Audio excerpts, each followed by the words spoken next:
de nous donner l'opportunité d'être en ta présence aujourd'hui. Toute la gloire est à toi. Merci de nous éclairer, de nous enseigner pour ta seule gloire au nom de Jésus. Amen. Amen. Acclamons le Seigneur notre Dieu. Veuillez vous asseoir. Merci. Merci. Au chantre. Que Dieu nous bénisse. Que Dieu nous bénisse. Nous allons prendre nos Bibles rapidement. 2 Samuel.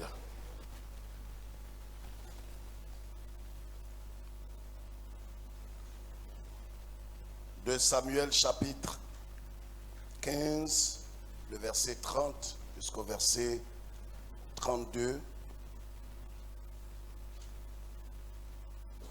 2 Samuel.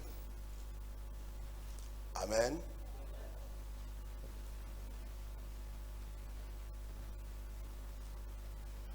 De Samuel chapitre 15, le verset 30 à 32. David monta la colline des Oliviers, il montait en pleurant et la tête couverte, il marchait nu-pieds et tous ceux qui étaient avec lui se couvrirent aussi la tête et il montait en pleurant. On vint dire à David, Achitophel est avec Absalom parmi les conjurés. Et David dit, ô Éternel, réduis à néant les conseils d'Achitophel. Lorsque David fut arrivé au sommet, où il se prosterna devant Dieu, voici Ucaï, Arkien, vint au-devant de lui, la tunique déchirée et la tête couverte de terre. David lui dit, si tu viens avec moi, tu me seras à charge. Et au contraire, tu anéantiras à ma faveur les conseils d'Achitophel. Et si tu retournes à la ville et que tu dises à Absalom, au roi, je serai ton serviteur. Je fus autrefois le serviteur de ton père, mais je suis maintenant ton serviteur. Tournons la page. 2 Samuel chapitre 16. Nous lisons à partir du verset 5, 6 et 7. David était arrivé jusqu'à Bakourim. Et voici, il sortit de là un homme de la famille et de la maison de Saül, nommé Shimei, fils de Guéra. Il s'avança en prononçant des malédictions. Et il jeta des pierres à David et à tous les serviteurs du roi David. Tandis que tout le peuple et tous les hommes vaillants étaient à la droite et à la gauche du roi. Shimei parlait ainsi en le maudissant, va-t'en, va-t'en, homme de sang, méchant homme. L'Éternel fait tomber sur toi tout le sang de la maison de Saül dont tu occupes le trône. Tu occupais le trône et l'Éternel a livré le royaume entre les mains d'Absalom, ton fils, et te voilà malheureux comme tu le mérites car tu es un homme de sang. Amen. Amen. Veuillez vous asseoir.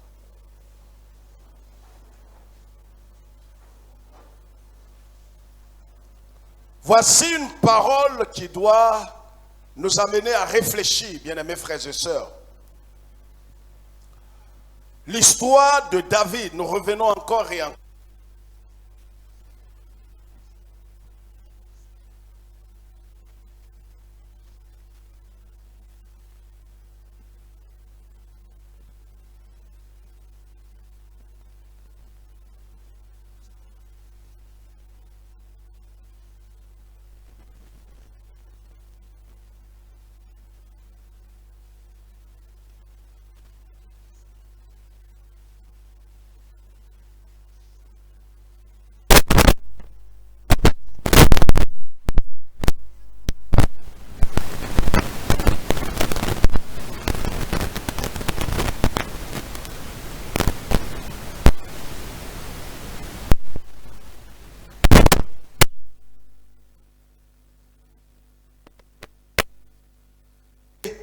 J'ai gardé la foi.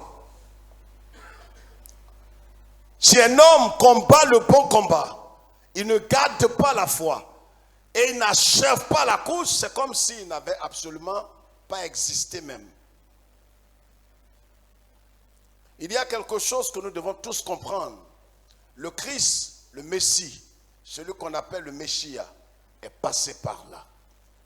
C'est pourquoi si un homme dit qu'il marche dans les pas du Seigneur, qu'il marche à la suite du Seigneur, qu'il marche véritablement dans les pas du Sauveur de notre âme, et qu'il refuse de comprendre ce que le Seigneur est en train ou décide de faire dans sa vie, c'est qu'il n'est pas de Dieu. Sur le chemin de la vie éternelle, il aura un temps, pas une seule fois. Un temps peut être une saison. Et dans une année, il peut y avoir plusieurs saisons que le Seigneur va permettre, que le Seigneur va utiliser pour nous façonner, pour nous abaisser. Parce qu'en vérité, avant toute élévation qui vient de Dieu, avant toute élévation qui émane de Dieu, vous allez voir que Dieu ne va pas du tout nous élever à partir d'une élévation, mais il va nous élever à partir de l'abaissement. Quelqu'un ne m'a pas compris. C'est pourquoi la Bible dit qu'il prend les choses viles dans la poussière. C'est là qu'il retire, c'est là qu'il a pris le premier homme. Et c'est là qu'il prend tous ceux qu'il veut positionner, des hommes qu'il veut façonner pour sa gloire. C'est là qu'il les prend dans la poussière, dans la boue, dans l'abaissement. Le thème de notre étude, la suite logique, c'est l'humiliation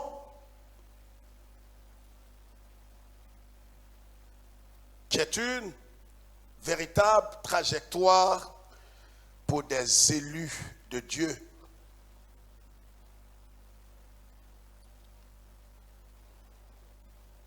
L'humiliation est une véritable trajectoire. Amen. Amen. Et nous voyons ici l'histoire, je voudrais qu'on lise un passage ici qui va nous faire véritablement comprendre quelque chose avant de revenir sur l'histoire de David. Ésaïe 64. Ésaïe 64, le verset 8. Romains chapitre 9, le verset 20 à 21. Est-ce que quelqu'un me suit? On écrit d'abord.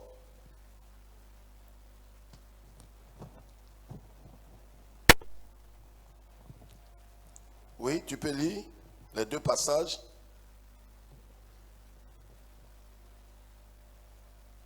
Ne t'irrite pas à l'extrême, ô Éternel, et ne te souviens pas toujours du crime. Regarde donc, nous sommes tous ton peuple.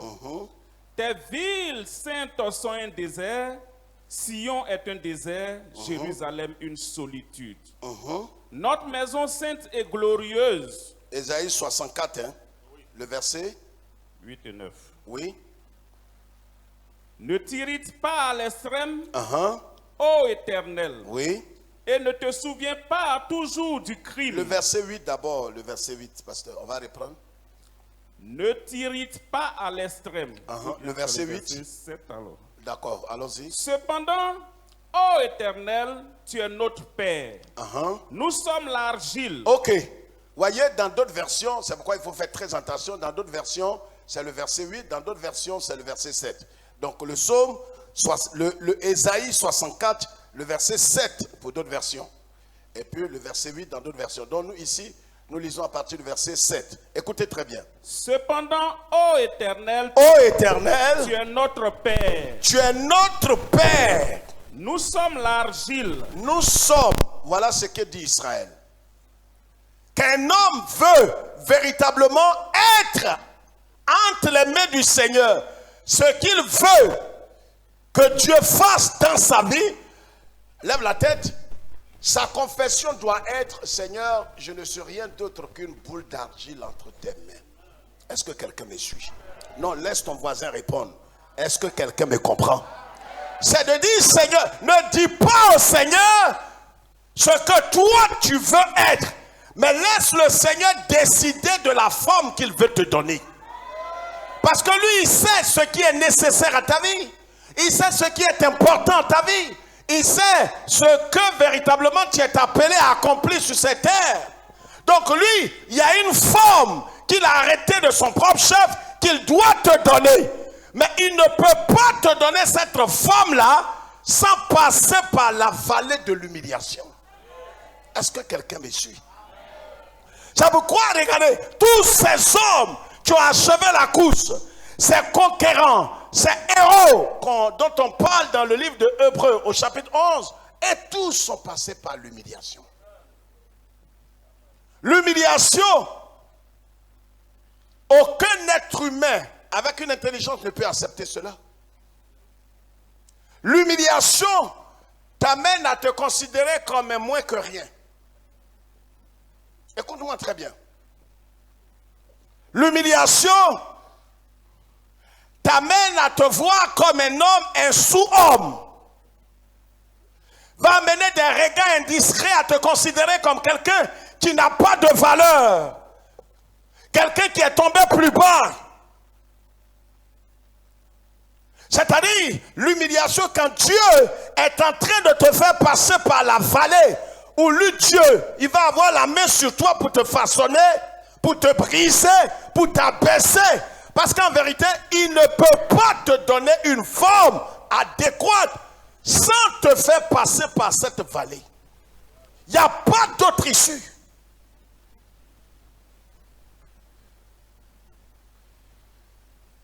C'est pourquoi il faut mieux comprendre la pensée du Seigneur.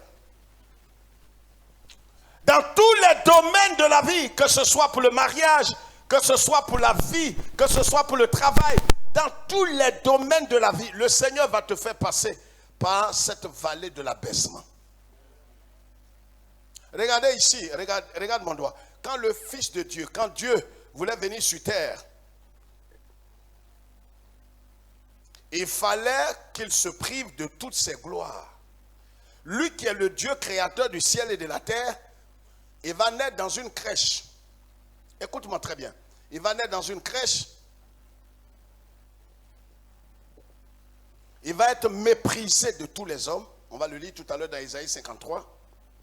C'est pourquoi, regardez, quand un homme se dit chrétien, ou quelqu'un se dit véritablement chrétien, qu'il veut avoir raison dans tous les domaines, douter de la foi de cette personne. Quand un homme, une femme ou un homme quelconque se dit chrétien, et que dans tes relations avec les autres, tu veux avoir raison, tu es misérable. Tu es un évangélique, mais tu n'es pas chrétien. Ça va te choquer ce soir, mais c'est la pure vérité. On peut être protestant sans être chrétien. Et souvent, malheureusement, vous voyez dans l'église évangélique, vous allez voir des gens qui prétendent servir le Seigneur, qui aimer le Seigneur, servir le Seigneur, mais à un certain moment de leur vie, vous allez voir que dans leur relation avec leur patron, leur mari, leur femme, leurs camarades, leurs soeurs, leurs frères en Christ, mais c'est des gens qui veulent avoir raison dans tous les domaines. Non, je ne peux pas me laisser faire, mais tu es misérable. Écoute-moi, tu es l'incarnation de la misère. Il y a des gens ici dont j'ai honte. C'est-à-dire, voilà des gens qui, vous les voyez, leur bouche est ouverte, les dents sont dehors, mais quand il s'agit, quand un problème survient, pour montrer véritablement comme un test, où ils doivent démontrer par leur attitude qu'ils sont morts à eux-mêmes, qu'ils ont permis à Christ de les façonner pour leur donner une forme. C'est là qu'ils vont démontrer que c'est des impies, des boucs. Non, trop c'est trop. Moi, je me suis laissé trop faire. Cette fois-ci là, je ne pourrai pas me laisser faire. Ce n'est pas à moi de faire le premier pas. Je ne pourrai pas pardonner cette fois-ci. Même si on doit me tuer, je ne mettrai pas mes pieds là-bas. Mais si tu ne laisses pas le Seigneur te façonner, te faire passer par l'abaissement, le brisement, l'humiliation, il te sera difficile. Un temps viendra où tu prononceras le même langage, la même parole que les impies. Trop, c'est trop. Cette fois-ci, je ne me laisserai pas faire. J'ai trop demandé pardon. C'est à mon tour maintenant. Est-ce que quelqu'un me suit? Tu dois être comme un chien mort. Ça doit te choquer ta cervelle, mais tu dois accepter d'être un chien mort. Accepte. Dépose ta raison. Laisse tomber ton honneur, ta gloire, ta dignité. C'est ça l'humiliation. Quand Dieu est en train de faire passer par l'humiliation. Or, l'humiliation, c'est le chemin obligatoire pour tous ceux qui ont été mandatés par Dieu, choisis par Dieu, qui doivent achever la course. C'est là qu'ils passent. C'est pourquoi en Israël, voyez, Jérusalem est entourée d'une muraille. Et dans cette muraille-là, il y a ce qu'on appelle les portes. C'est pourquoi quand Néhémie était allé réparer les portes, la première des portes qu'ils ont réparées, c'est la porte des brebis. La porte des brebis, c'est là qu'on fait passer tous les moutons qui doivent être sacrifiés à l'adoration de Dieu. C'est cette première porte que Néhémie a jugé bon de réparer d'abord avant toutes les autres portes. Ça veut dire quoi? Ça veut dire que d'abord, Dieu d'abord, l'adoration de Dieu d'abord, le sacrifice d'abord. Quand quelqu'un n'est pas prêt à livrer sa vie comme un sacrifice, c'est pourquoi l'apôtre Paul dit, ne vous conformez pas au siècle présent, ne parlez pas comme tout le monde, n'agissez pas comme le monde. Il faudrait que vous vous offrez comme des sacrifices, pas morts, mais des sacrifices vivants. En faisant quoi? En permettant au Saint-Esprit de vous transformer par le renouvellement de votre faculté de réfléchir, de penser. Ne pense plus et ne raisonne plus comme des religieux, comme des bébés, comme des chrétiens immatures, mais réfléchis comme un croyant mature, né de nouveau. Laisse le Seigneur te façonner, t'humilier, t'abaisser. Dépose ton orgueil.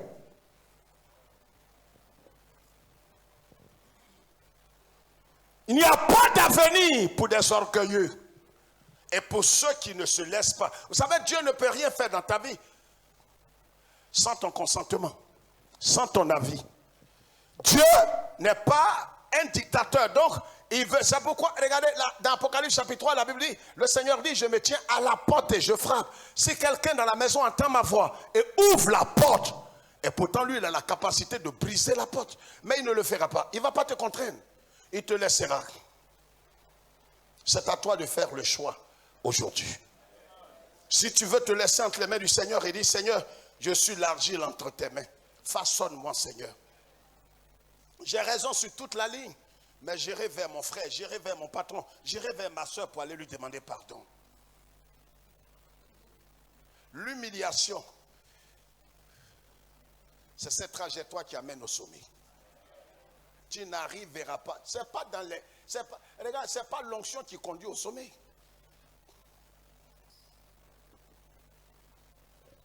C'est pourquoi nous devons faire très attention. Voilà David. L'homme selon. Dans Actes chapitre 13, la Bible dit, David est l'homme selon le cœur et selon la volonté de Dieu. Mais voilà David, son propre fils. Qui peut supporter une telle humiliation? Mais regarde. Quand Dieu veut t'amener dans une dimension, je vous ai parlé ici, quand Jean a été transporté dans le ciel, arrivé dans le ciel, la voix dans le ciel lui dit monte plus haut. C'est quelle place encore qui est là-bas? Je suis déjà plus haut. Mais au-dessus en haut, il y a en haut. Oh, laisse ton voisin répondre, ta voix me gêne. Amen, amen, amen. J'ai dit, en haut, d'en haut, il y a en haut.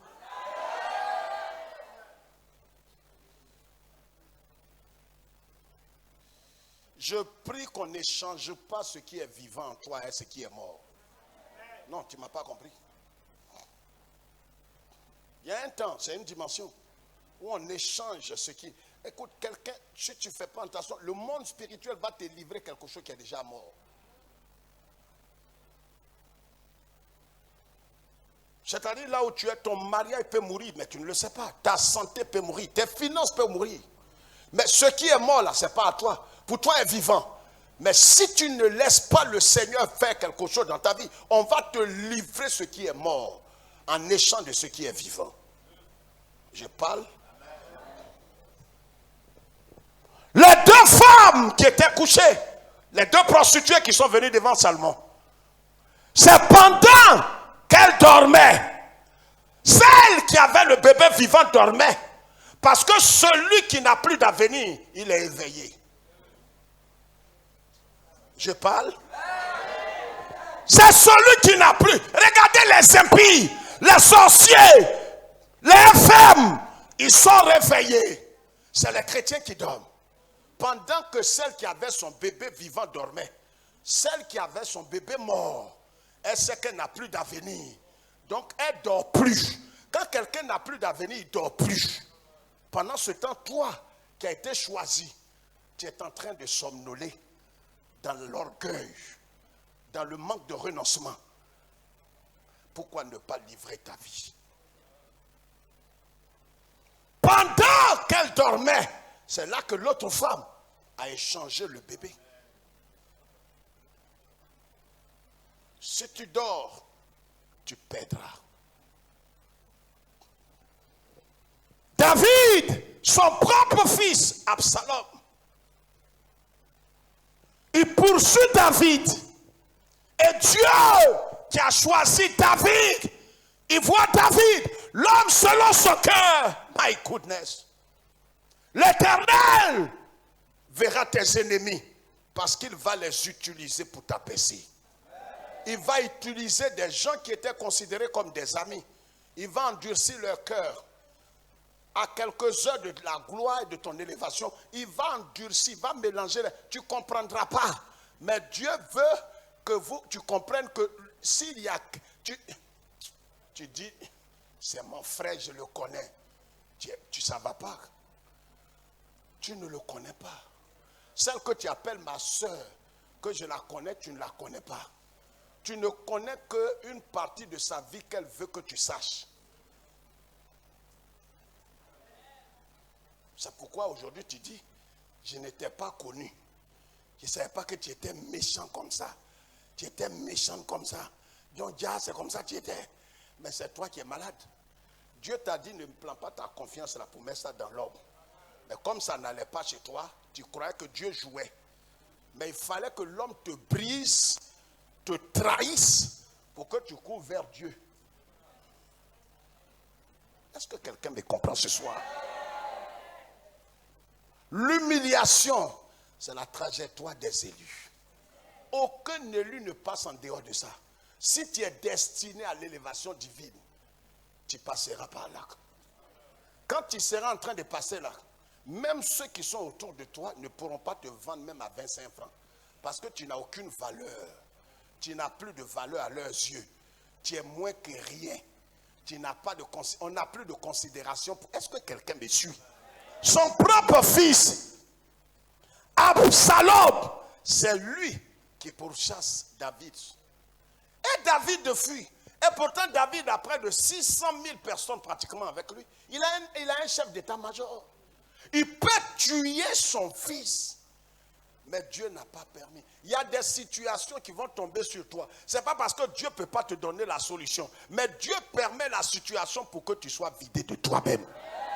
Oh, laisse quelqu'un répondre, s'il te plaît. Pour que tu comprennes qu'en vérité, quand l'homme marche, son souffle n'est pas à lui. Tu crois avoir eu un appui. En tout cas, tout le monde peut me trahir. Au nom de Dieu, tout le monde peut me trahir. Sauf ma cousine. Tu es un fou. Ma soeur là, au nom de Dieu, on a grandi. Au nom de Dieu, quand tu parles même, le ciel te regarde un mépris. Parce que tu ressembles à la forme de ta tête.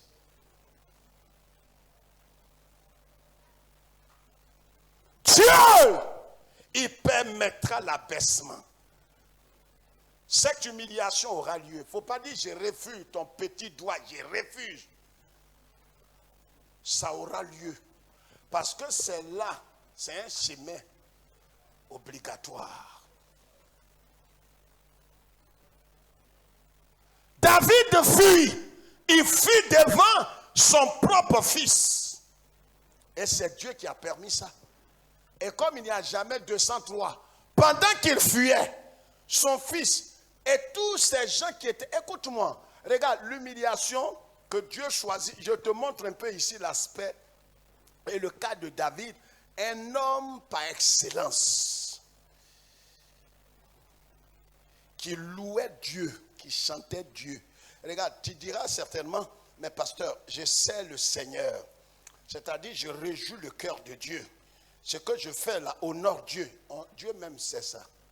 Mais il va permettre à un certain Absalom, c'est-à-dire quelqu'un qui est dans ton entourage, quelqu'un que toi tu t'es investi en lui, peut-être même quelqu'un que tu as aidé à être élevé, mais c'est lui qui va se retourner contre toi.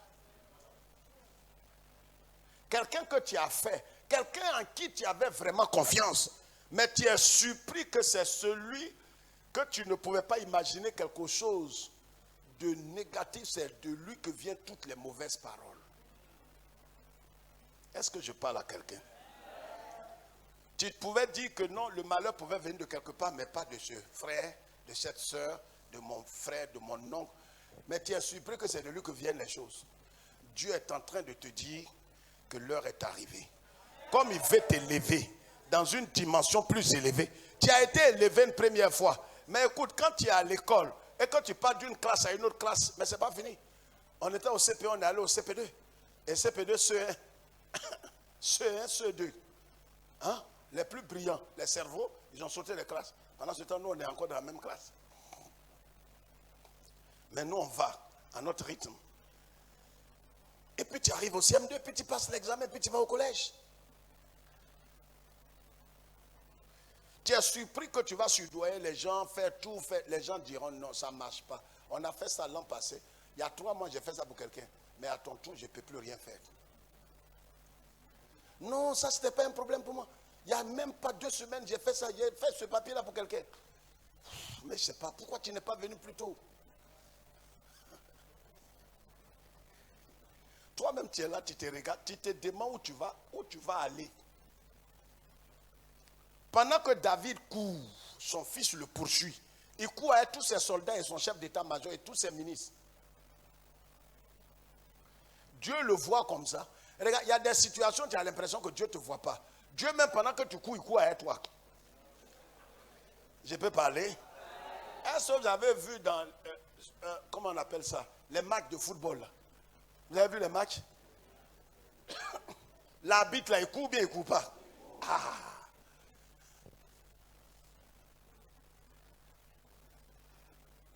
C'est quelque chose que j'ai remarqué. J'ai dit, mais aïe, comment l'arbitre là, lui, on dit, mais pasteur, s'il ne court pas, comment il va siffler? Dieu là, il est omniscient. Tu cours, il court derrière toi. Mais le problème est qu'il n'intervient pas. David court, il chante les cantiques. Qui est comme toi, Dieu, même si personne n'est comme toi, David? Allons-y. Il y a des cantiques, des offrandes, tu vas faire. Le problème est que ce que Dieu veut faire là, il faut dire, il faut me finir. On va continuer. Dis-lui ce soir, Seigneur, ce que tu veux faire de moi, là, fais. Pour que moi-même là, j'ai la paix, que toi aussi, tu aies la paix. Il faut me finir. C'est ça que Dieu cherche.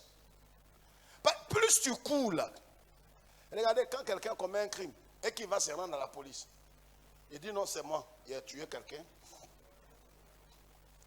On dit, mais tu regrettes? Oui, je regrette, j'ai mal fait, je viens de... Oui. Tu vois? Mais parce que si les gens te poursuivent jusqu'à... Ils te poursuivent et puis ils t'attrapent. Le policier, même peut-être son pantalon est descendu. Il respire. C'est ce que tu m'as fait faire là. Tu vas payer ça. Mais quand toi-même tu facilites leur tâche, tu viens te rendre, ta peine même est un peu révisée. Frère, rendons-nous ce soir. Dis Seigneur, c'est moi qui cherche, me voici. J'ai mal fait. Tu veux me toucher ici? J'ai dit non. Depuis quand l'argile peut dire au potier, ne me touche pas ici?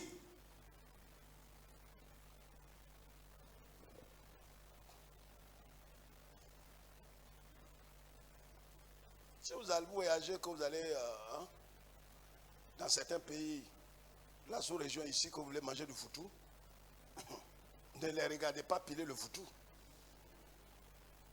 Hein? Sinon, vous n'aurez pas l'appétit.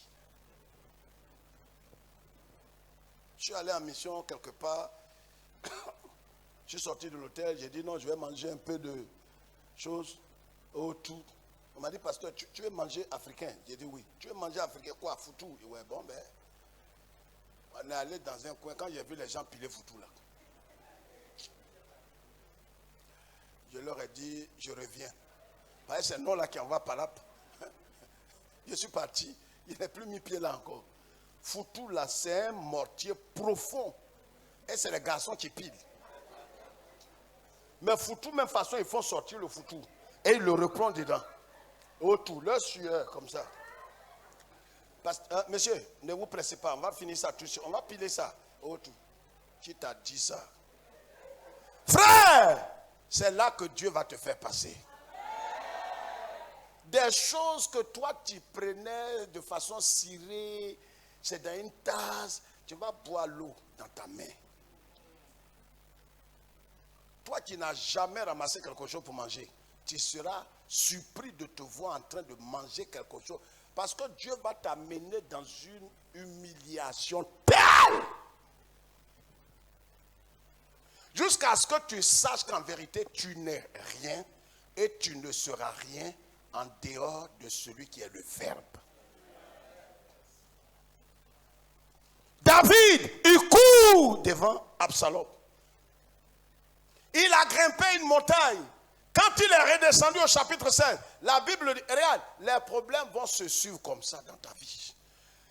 Quand tu vois les problèmes se multiplier,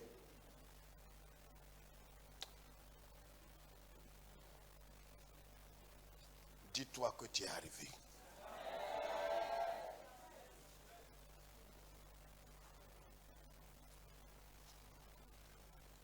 Il arrive. Il croyait qu'il avait trouvé le repos. Voici un monsieur qui sort de nulle part. Il s'appelle Chiméi. Il prend le sable, des graviers, et il verse sur David. Il verse sur lui. Et il dit, tu es maudit. La Bible même dit qu'on ne doit pas maudire le roi.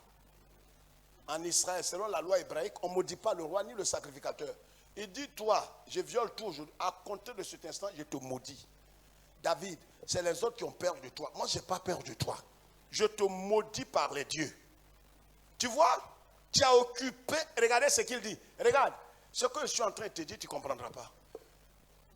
Dieu va permettre à des hommes de remettre tout ce que tu as eu, que Dieu même t'a donné là. Ils vont remettre ça en cause. Certains vont dire que tu t'es prostitué pour avoir ça. Certains vont dire que tu as vendu drogue. Certains, parce que quand est-ce que quelqu'un me suit? Quand il sera dans ce problème, ils vont se demander comment tu as fait même pour avoir tout ce que tu avais acquis il y a quelque temps. Mais toi, tu ne peux pas être ici à l'université. Comment tu as fait pour être ici? Tu as eu bac? Parce que le problème que tu as, remet tout ce que tu as gagné là en cause. Quand tu dis, toi là, tu t'es marié, on dit, vraiment, le monsieur là était aveugle. Tiens, toi tu as eu foyer. C'est-à-dire à la fin tu es diminué. Tu te demandes si à cause de ce problème où Dieu va te faire passer là, ils ne vont plus même considérer tout ce que tu avais eu avant. Des gens qui avaient des respects pour toi par le passé, ils ne vont plus te considérer.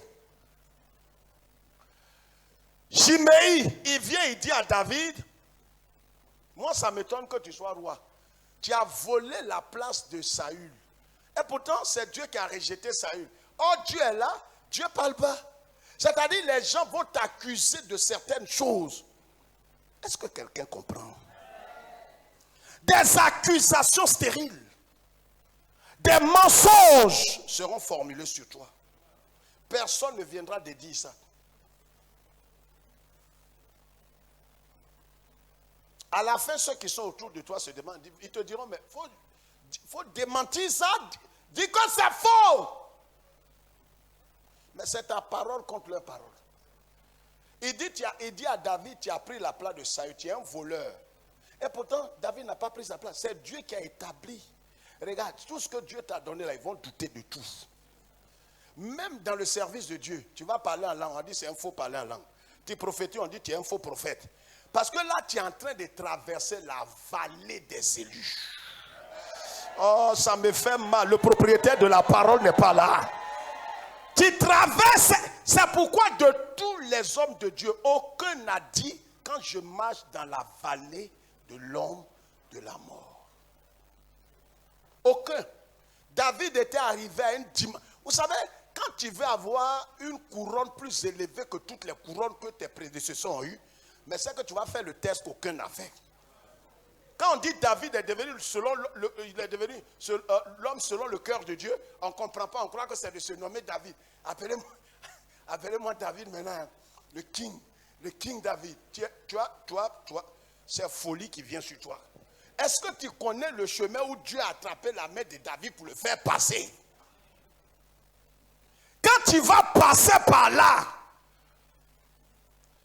il y a des batailles que tu ne peux pas mener. David était devenu dépressif, fou.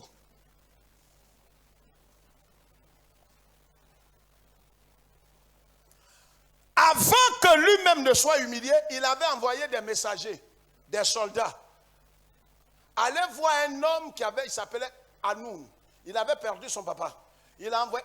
Ça dit, frère, quand tu rentres dans le processus, dans cette trajectoire d'une élévation divine établie, parce qu'il y a des élévations dont Dieu n'est pas l'auteur. Il y a des bénédictions qui sont des bénédictions Ismaël. Il y a des bénédictions qui tôt ou tard sont suivies de regrets et de chagrin. Ça là, il n'y a pas de test.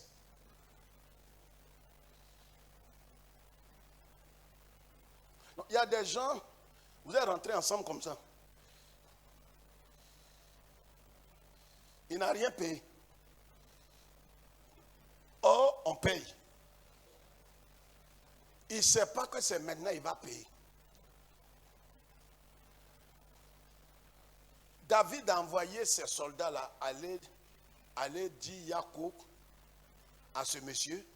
Arrivé là-bas, le monsieur là, le roi là, dans 2 Samuel toujours, avant cette scène, le monsieur là a attrapé tous les envoyés de David. Regarde, il y a des choses qui vont se chevaucher dans ta vie. Ce n'est pas une seule chose. C'est-à-dire l'humiliation va commencer même par des gens que tu enverras en mission. Des gens que tu vas envoyer, peut-être tes enfants, ta femme, tes serviteurs. Les problèmes vont commencer comme ça. Après, ça va venir sur toi-même. David ne savait pas que Dieu a commencé à le faire passer par le chemin, ce qu'on appelle la trajectoire, la vallée des élus. Ce n'est pas tout le monde qui passe là. Si quelqu'un passe par cette vallée, ce n'est pas pour être béni, c'est pour être une source de bénédiction. Pour être béni, tu ne passes pas là. Tu n'as pas besoin. Dieu fait passer des hommes là, des hommes qui vont être ils vont être des indices, des repères. C'est-à-dire, on ne peut pas parler de ta famille sans parler de toi. C'est là que Dieu te fait passer. Le monsieur là, il a rasé. Regardez comment il va traiter les gens que David a envoyés. Il les a appelés. Il dit voilà ce que je vais. Vous êtes venu faire quoi? Il dit non, c'est le roi qui nous a envoyés. Venez te dire Yacoub. Il dit j'ai compris. Mais venez voir. Regarde, le bien que tu allais faire, quand l'heure où Dieu doit te faire passer par cette vallée de l'humiliation arrive, tout ce que tu fais de bien est interverti, perverti. C'est-à-dire ce que tu as dit là, les gens transforment ça en mal. Plus tu parles, plus l'affaire s'envenime. Est-ce que quelqu'un me comprend ce soir? Quand tu arrives à ce niveau, il ne faut pas te créer des ennuis. Non, on dirait que les cordons ombilicaux de ma maman. Va tuer ta maman en même temps. Moi, ça ne me fait pas rire. Des bêtises dans lesquelles tu es. Non, parce que tu ne connais pas la voix de l'Éternel. David, quand il est arrivé là, les gens qu'il a envoyés, il a compris dans le monde invisible que Dieu a commencé à le faire passer par la voie des élus, qui est le chemin de l'abaissement et de l'humiliation profonde, où personne ne te comprendra, personne ne prendra position pour toi. Même des amis, des collègues, des gens que tu as respectés, qui te respectaient, ils vont se désengager. Dis non, ton affaire là, je ne comprends pas. Même vol, on va dire non, tu as dit non, demandez au frère Nyamie, non, réglez ça en vous. Nyamie, tu étais, moi-même, mais tu étais, moi-même. J'ai vu des cas comme ça. Aussi, ce n'est pas Jésus, tu as la pensée de suicide. Quand tu passeras par ce chemin de l'humiliation approfondie, sache qu'il y a quelque chose de plus grand que tes contemporains n'ont pas eu. Dieu, il ne peut pas se permettre de te faire passer là s'il ne va pas te donner quelque chose que personne n'a reçu. Le monsieur là a rasé tous les envoyés de David. Il rase leur tête, un côté. Il déchire leur habit comme ça jusqu'au bas, un côté. Il prend un côté de chaussures. Il dit allez-y. Donc, il les a traités comme des fous. Et les gens la marchent. Quand ils sont venus dire à David, ah, ceux que tu as envoyés là, si tu les vois, ils ont l'allure de fou. Même leur barbe, il a divisé ça. Quand David a vu ça, il dit, vous là, restez là-bas. Jusqu'à ce que vos barbes la poussent. Cheveux là, tout n'a qu'à pousser. David, lui qui tue l'homme, on dit, regarde, les gens vont se moquer, ils s'en fichent de ce que tu as fait pour eux. Ils s'en fichent de ta capacité. Ils s'en fichent de la position que Dieu t'a donnée.